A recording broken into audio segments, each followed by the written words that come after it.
Want to ask you guys going a couple of different directions here in this segment. I'll start with you, Josh. For Tennessee, you got a real opportunity. We've touched on it a little bit, but Clemson's a program that is trying like heck they're working like heck to stay in that rarefied air, top 5 or 6 programs. They've slipped here the last couple of years. So they're trying to hang on, whereas Tennessee trying to climb that ladder. So it's an interesting mix, but if you're Tennessee, there's an opportunity to beat a bigger brand. Well, think about what Tennessee has done this season. Talking about the 10-2 record, chance to get to 11-2. The wins include Florida, big name, LSU on the road, big name, Alabama, huge name.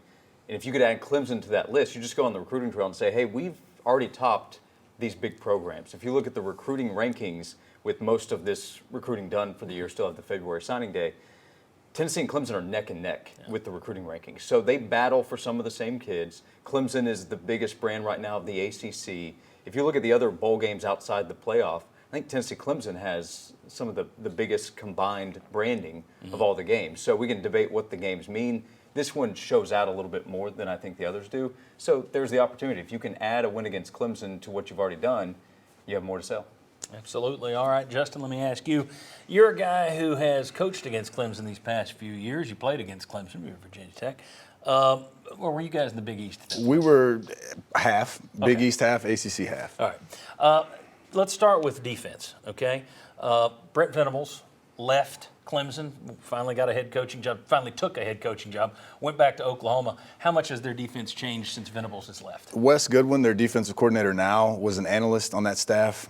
What I've seen, they haven't changed very much at all. I'm sure there's subtle changes, but overall, not a whole lot of change. And this is a group that we've talked about earlier this week. This is a game plan kind of defense. It's not a we do what we do. They kind of take a look at who defended you well, and then they try and grab a few pieces from that, correct? It's a copycat game, and that is correct. They're going to take a look at what's giving you issues, and you're going to see that. That's held true over really the course of Dabo Swinney and their run here over the last few years. So they're probably Georgia, they're going to be looking at. Absolutely. Pitt? I think they would look at Pitt. That's league crossover and very similar. Tennessee put up 38 points at South Carolina, but it wasn't a smooth evening, so I wonder if they'll take a look at that one. I think they will, because you had in that game some hits on Hendon Hooker with the guys that Georgia doesn't have. So I think there'll be some good nuggets from that. There's one position group that you haven't been wowed by, and they're going to go into this game without 2 of their front 7 guys, and both of those guys are projected as top 20, top 25 picks in the first round of the NFL draft. But there's one position group at Clemson that you're just not wowed by year in, year out. Yeah, the linebackers. And Trenton Simpson is a really good player. He, to me, is more of a hybrid guy. He's kind of an edge rusher, a little bit of the Micah Parsons type of player. But you don't see a ton of big-name guys playing that position for them throughout the years. All right, let's talk about the offensive side of the ball, the group that you specifically game planned against. What do you see from their offense? What's it look like? A lot of what you see when you turn on college football and you watch anybody play. A lot of misdirection, a lot of really simple schemes, simple concepts, but misdirection, motions, try to create a numbers advantage with, sometimes they'll get 4 players to the side of the field. But you're going to see basic concepts, and they're going to try to run their quarterback. They like to try to take shots, screen game with action, and then a shot play off of that. But pretty much what you see when you watch across the board in college football. Traditionally, they have had a deep threat to take the lid off the defense. Do they have that this year? In my opinion, no. And that's really the difference maker, along with the quarterbacks that they've had.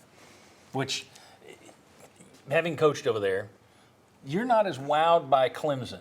You've told me that, in your opinion, they're the best team in the weakest of the Power 5 conferences. I stand by that. Sorry, go ahead. No, I was going to throw it back in your lap and let you say it. I stand by that statement. The ACC, I was a part of it, is not good football. Notre Dame spanks both teams that play in the ACC championship game. Notre Dame lost to Marshall, lost to Stanford. Right. And so I think they've benefited from that. When they've had really good quarterbacks in Deshaun Watson and Trevor Lawrence, they've been national contenders. When they haven't, they've been really good.